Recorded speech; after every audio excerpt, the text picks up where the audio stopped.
Good morning. This month we've been talking about master's level living, and I have to give a disclaimer that today and for the last few days I've been doing minor level living, but I can feel the energy rising in me through this amazing music and your presence and Franklin's beautiful treatment and prayer, and all is well, let go. And this moment, right? And this moment is good. So thank you for filling my spirit. So we decided to do this master's program in spirituality in the month of May because this is the month that is graduation for many people. So we thought we'd put you through a little course and let you graduate this month. And it's short, it's just 4 weeks long, but if you successfully complete this course, which is by attending the Sunday services and doing the homework in between, I'll actually have a certificate for you. Aren't you excited at the end of the month? I know that will make you want to come, right? All right, so as we've been talking about, Michael started with the 4 levels of conscious evolution last week, which these were described by the Reverend Dr. Michael Beckwith. And the first is the why me, that just a lovely victim place that we can go to sometimes, right? We all know what that one is. And that's the mortal, the human, kind of that victim consciousness. And then as we learn and we grow, we get into the by me stage of evolution, the metaphysician who can make things happen. And don't we love to do that? Parking places, money, jobs, the queen of manifestation. Sarah has had some incredible demonstrations lately. But that's not where we want to stay. The next stage is the through me, or the mystic stage, which it is the Father within that doeth the work. And then finally, the as me, the master, where I am one with God and I am just simply a vessel and a channel through which Spirit is living life in, as, and through me. And there's actually, just to give you a little heads up for in a couple weeks, there's a 5th level that we've discovered. And so we're going to share that with you on the 5th Sunday. So how's that for enticement? Is that good? A certificate and a 5th level? So just a quick review with what Michael talked about last week. We took our entrance exam to assess where we are currently, realizing that wherever we are in our evolutionary process right now, that is the perfect place to begin that spiral of evolution upward. Ernest Holmes in The Science of Mind says, we can advance only by going from where we are to the place where we'd like to be. The way to work it is to begin right where we are, and through constantly applying ourselves to the truth, we gradually increase wisdom, understanding, for this alone will create good results to be obtained. If day by day we have a greater understanding, a clearer concept, and if daily we're realizing more of the truth and applying it in our actions, then we're on the right path, and eventually we shall be made free. So it's important to know where we are right now. So just kind of check in. Where are you on the rung of that ladder this morning, right here, right now? Last week, Michael explored the idea of living from oneness by listening to the divine guidance and how we hone our ability to discern that divine guidance from ego, fear, and other emotions. Right? Is it God talking to me, or is it my crazy head again? Right? And I love the acronym of ego, edging God out. And then there's God.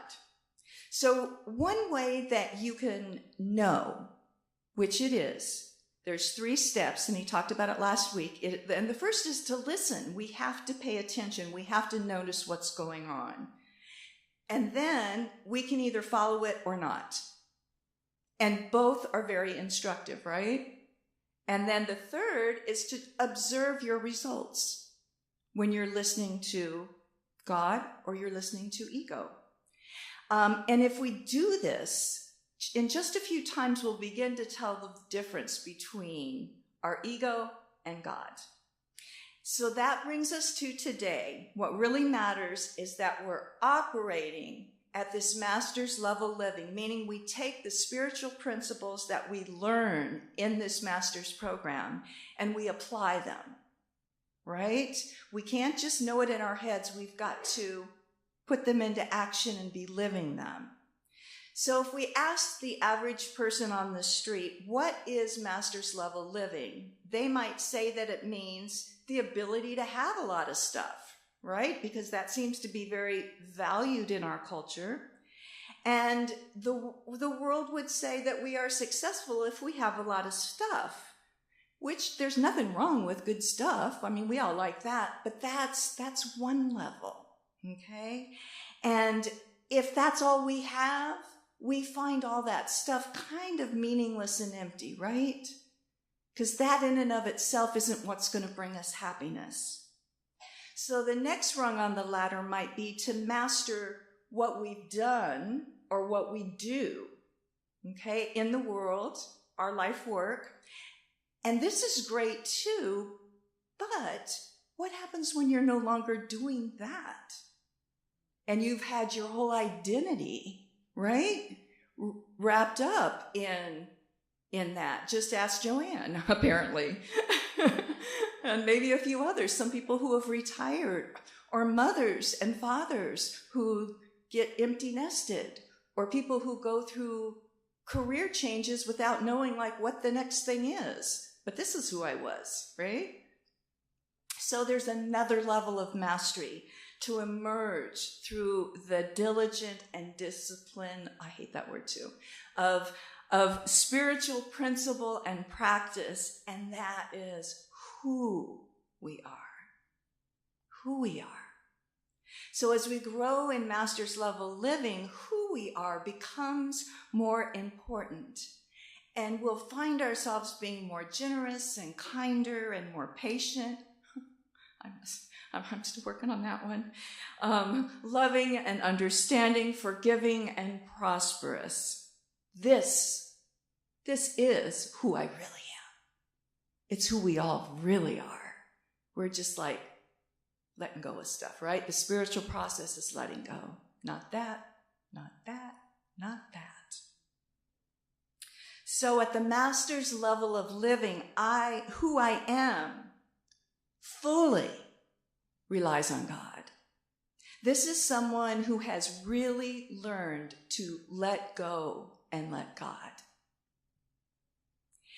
Rather than feeling that way, rather than feeling completely, totally reliant upon God, and rather than learning how to really and truly live that way and let God run your life, we might, if we're not doing that, feel like Atlantis holding the world on our shoulders. Anybody have any tightness in your shoulders or in your neck? Does it feel like you're carrying the weight? You will know that you are not relying on this great power when you feel that weight, that anxiety, that upset or concern. That's where the rub is. When we haven't really turned it over, when we haven't really given it up, let it go and let God. When we hear the words let go and let God, we think of it as two different things. I'll let go and then I'll let God, right? Now that's not quite how it works the best. It's in the letting go, sometimes with those claw marks, that we let God. It's a beautiful kind of tightrope that we walk. It's a balancing spiritual practice. And it's a place where there's a perfect balance in that. It does not mean that you have to surrender your desire for something. It means surrendering your attachment, that it has to come either the way you think it should, or even be that outcome at all. Because let me tell you, God can do better than what you can imagine. And we've all experienced that. You don't surrender the desire for it. You surrender the attachment or even the desire that it has to happen the way that you look at it. So you give it up to God. You do what you know how to do. You work diligently. You put your full heart into it. And you still give it up. Let it go. Give it over to God. And if there's any anxiety that comes up in doing that, you give that to God too. Because you can't carry it anyway. And none of us has the infinite wisdom when we're functioning in the finite world. But if we plug into spirit, we have the power of the infinite. Infinite possibilities. Only when you let go do you have access to the divine mind. And that's where all ideas, all inspiration, all creativity, it's where everything comes from. And God's first currency is ideas. Now, this concept works in some minuscule ways in the details of our life, and it works in the magnitude of ways in our life. And it is master's level living. So I want to give you an example of both, the minuscule and the magnitude in our life. And these are both true stories.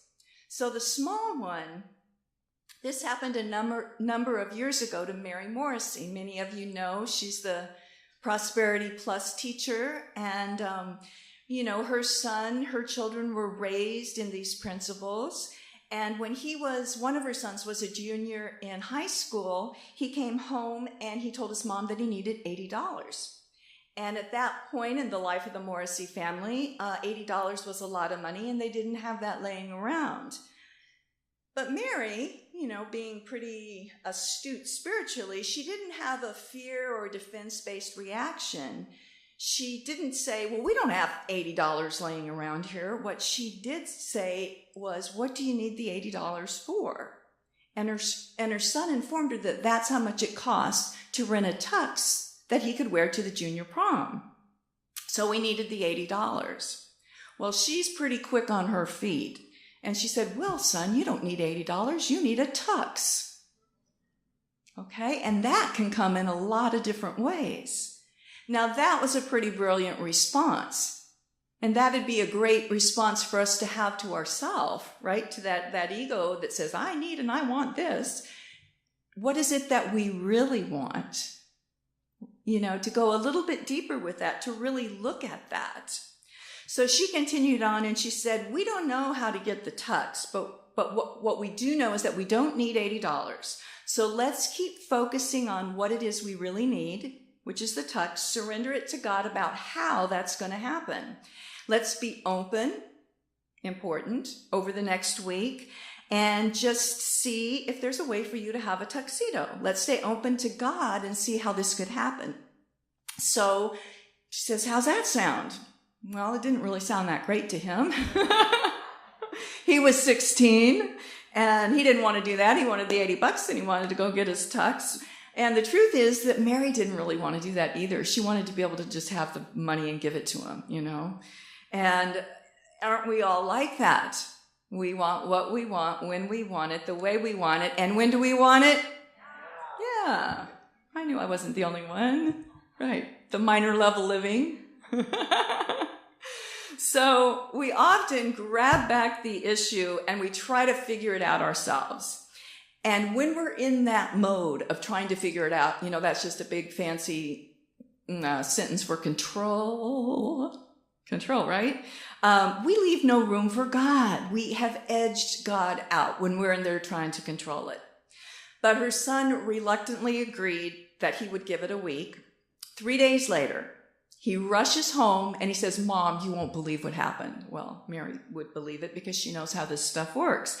He said, I was driving home today after practice and I got to thinking that if I really believed that God was going to provide a tuxedo for me, I'd go try one on. right? And I'd get measured for it, and I'd pick out the tux that I want. So I went to the store, and I found the one I wanted, and I tried it on, and he measured me, and it just was great. It looked wonderful.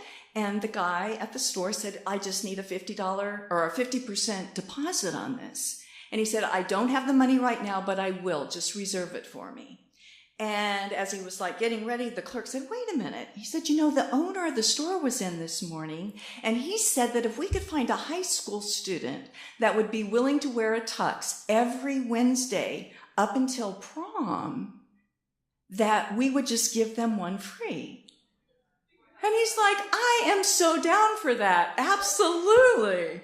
So he wore the tux every Wednesday, and he not only got the tux of his choice for free for prom, but he was also voted best dressed guy. That's a pretty big deal at any age, really, right? So this would, on the big scheme of things, might be considered a minuscule detail. I think that's a pretty great story. But let's get a little bigger one, okay? And see how this master's level living plays out with that, surrendering into the oneness, recognizing who we really are and the intelligence that we have access to. There was a man named Bob Trask, and he wrote a book called God's Phone Number in the 1980s. And by the way, this inspired Neil Donald Walsh's writing of Conversations with God, which is, I thought, kind of interesting. So he suggests that we all have God's phone number, and we make the connection. Okay, check this out. We make the connection when we learn to let go. That's how we make the connection. We learn to let go. And he tells this story about being a captain of a sailing ship in the South Seas for a period of his life. And he had a crew of 4 members and 22 people on board. And he took them out for a sail. And when they got offshore, a hurricane started. And it came up very quickly, and there were like 50-foot waves. Can you imagine being on that boat? So in his account of the experience, he said that he'd prepared 5 different ways and strategies of how to deal with this very situation. He had it all planned out. He'd worked out every single plan. He tried every one of them, and still it failed. And finally, he realized that he did not have the answer. Have you ever gotten there? He wrote that the source he was relying on, which was his own mind, skills, ideas, did not have the information that he needed. Nothing he had ever experienced, heard, or studied about seamanship worked. And it took him a while, but he finally realized he was helpless. And he wrote this: I didn't know before that night that being helpless does not mean being powerless. Isn't that great? Hear that? That's so powerful. Being helpless does not mean being powerless. He said, I didn't know the night before that night that being helpless doesn't mean being powerless. I just couldn't beat the hurricane. I was helpless in the face of the hurricane, which the dictionary describes helpless as being without protection or help, incompetent and ineffective, like an alcoholic hitting bottom. I finally got it. Unless help came from somewhere bigger than me, we were doomed. It took a full hurricane to bring me to this realization, he says. I don't think that most people need a hurricane. Some of us do.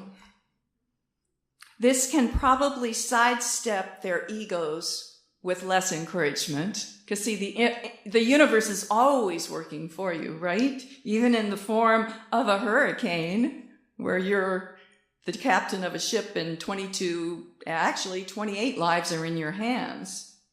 And he says, I had always thought that allowing myself to be helpless meant being dependent. But I was dependent all along. I was ego dependent, right? And I couldn't get help from my God because I was unwilling to admit that I needed it. The first thing we must do if we want to get divine assistance is to completely accept our place in the order of the universe. Talking humility, not humiliation, not less than, not unworthy. Humility to see the truth and to know that in and of myself, I can't. But plugged in, all things are possible. So that means that we must admit that we're limited by our own thinking, and it means that we understand, unless we are consciously connected to the mind and intelligence of God, connected to the wisdom of the ages, the universe, we will not get divine assistance. It will not force itself on you. You must be receptive. You must open. You must ask. Knock, and the door shall be opened.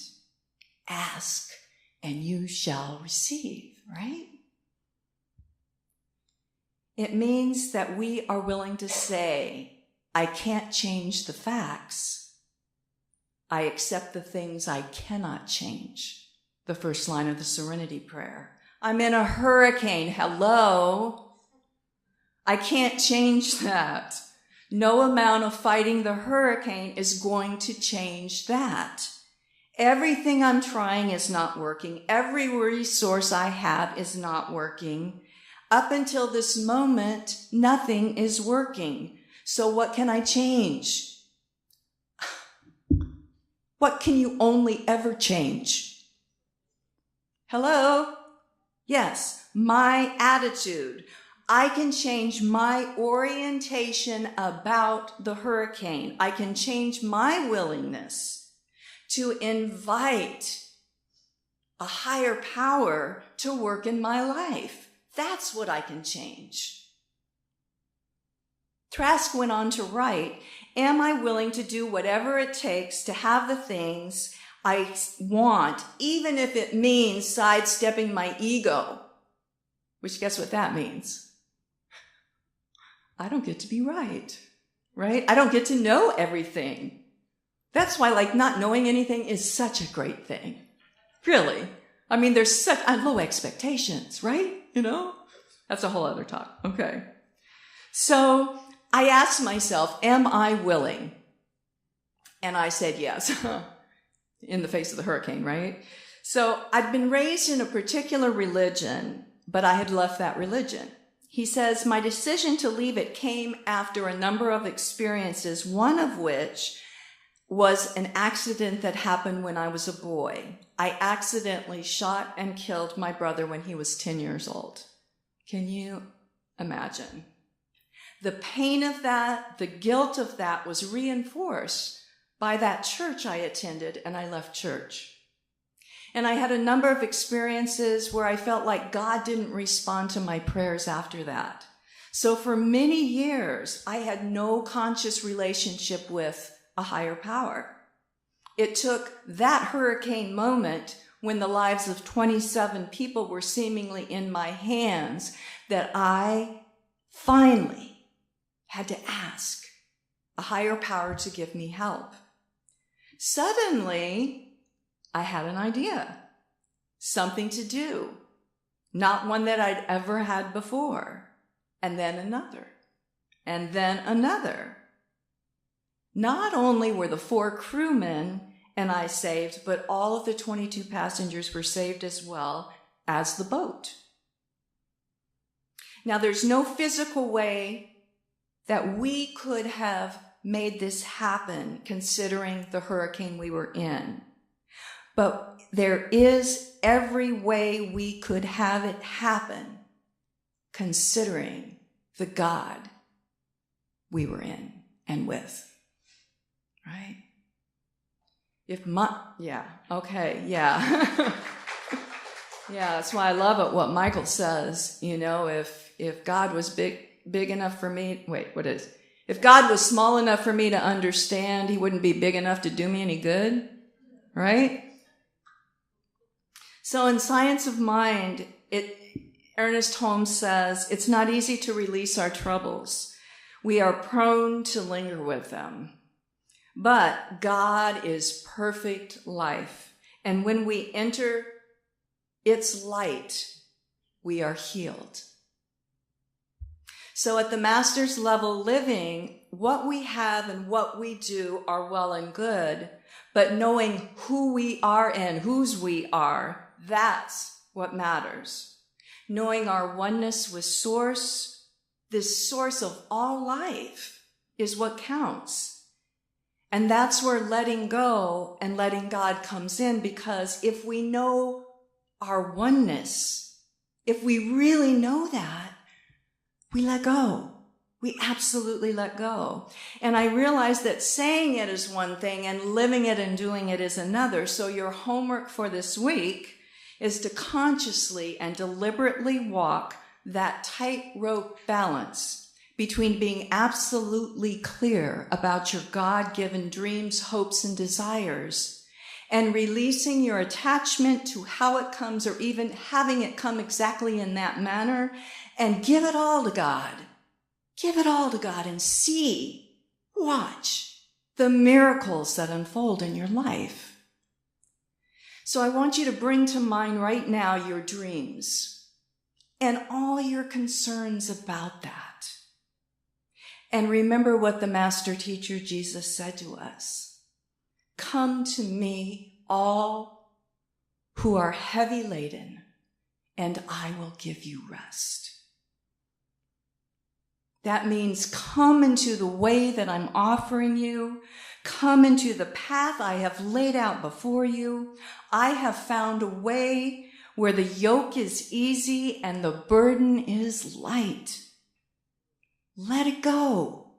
Recognize the source and power of life that lives as you. Let it go to that. Let the worry go and just open up and give it up. You've done everything right. You all have worked so hard. We all work way too hard. Give it up. Give it to God. Let go. Let this magnificent spirit that God is just have its way with you. And we will all just behold magnificence and miracles. And so it is.